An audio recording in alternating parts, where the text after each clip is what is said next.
Hello friends. हम में से कई बिजनेसमैन, कई प्रोफेशनल्स, कई सेल्फ एम्प्लॉयड लोगों को लगता है कि why we need a financial adviser.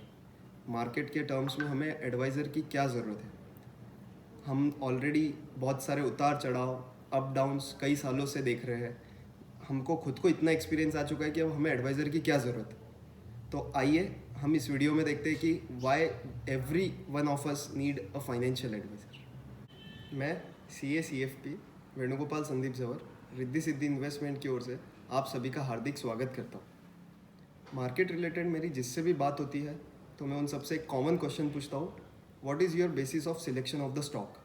आप जो शेयर मार्केट में इन्वेस्ट करते हैं वो उसके लिए क्या बेसिस फॉलो करते हैं।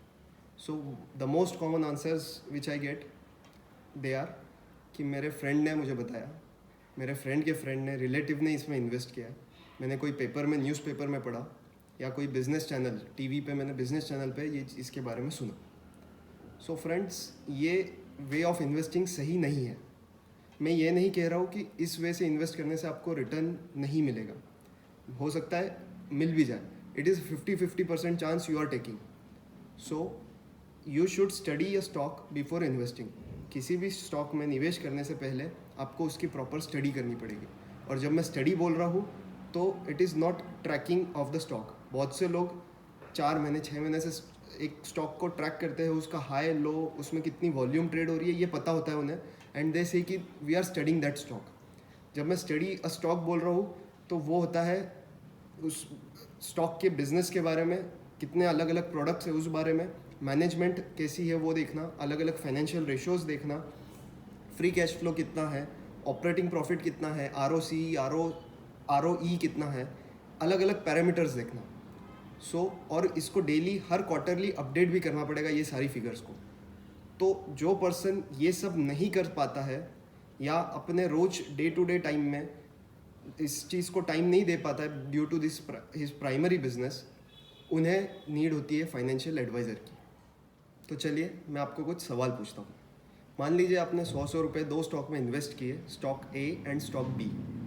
ए का वैल्यूएशन आज 120 हो गया है, वही B का वैल्यूएशन 80 हो गया है। रिमेनिंग ऑल थिंग कांस्टेंट, आपको 50 रुपीज़ की रिक्वायरमेंट है, तो आप सोचिए कि आप कौन सा शेयर इन दोनों में से सेल करेंगे।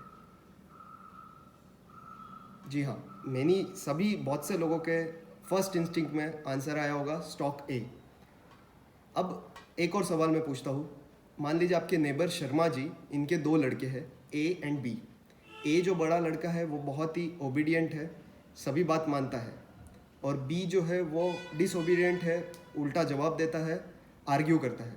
और आपको आज पता चला है कि शर्मा जी ने अपने एक लड़के को घर से निकाल दिया। तो आप बताइए कि किसे निकाला होगा। जी, मेजॉरिटी लोगों ने इसमें आंसर B कहा हुआ। तो देखा फ्रेंड्स, एक तरफ हम बोल रहे हैं कि ओबीडियंट को अपने पास रखना चाहिए, डिसओबीडियंट को हमसे दूर रखना चाहिए। तो ये फंडा हम शेयर्स में क्यों नहीं अप्लाई कर पाते। शेयर A जो 100 का 120 हो गया, जो हमें कमा के दे रहा है, हम उसे सेल कर रहे हैं, और जो शेयर B जो 100 का 80 हो चुका है, हम उसे अपने पास रख रहे हैं, उसे नहीं सेल कर रहे। ये आप देखो तो इन जनरल हर जगह यही अप्लाई होता है। आप कोई भी टॉप कंपनी देख लीजिए which is a blue chip company, growing company, promising business जिसका है, उसके टॉप शेयर होल्डर्स में apart from promoter and their relatives आपको मिलेंगे बड़ी institutions, mutual funds and firms. और वही आप ऐसी कंपनी देख लीजिए जहाँ पे सेल्स माइनस में है, बहुत ही निगेटिव न्यूज़ है, बहुत ज़्यादा डेट में जा चुकी है कंपनी। उन कंपनीज़ के टॉप शेयर होल्डर्स में आपको रिटेल इन्वेस्टर एंड इंडिविजुअल्स ज़्यादा मिलेंगे। तो क्या इसका मतलब बड़ी फर्म्स, इंस्टीट्यूशंस, म्यूचुअल फंड्स ऐसे स्टॉक्स में इन्वेस्ट नहीं करते? क्या उन्हें पहले ही पता होता है? तो नहीं friends, they also invest in such stocks. सिर्फ फ़र्क इतना है कि वो एक स्टॉप लॉस लगा के चलते हैं। आफ्टर सर्टेन पॉइंट उस स्टॉक से एग्जिट होना मतलब होना ही।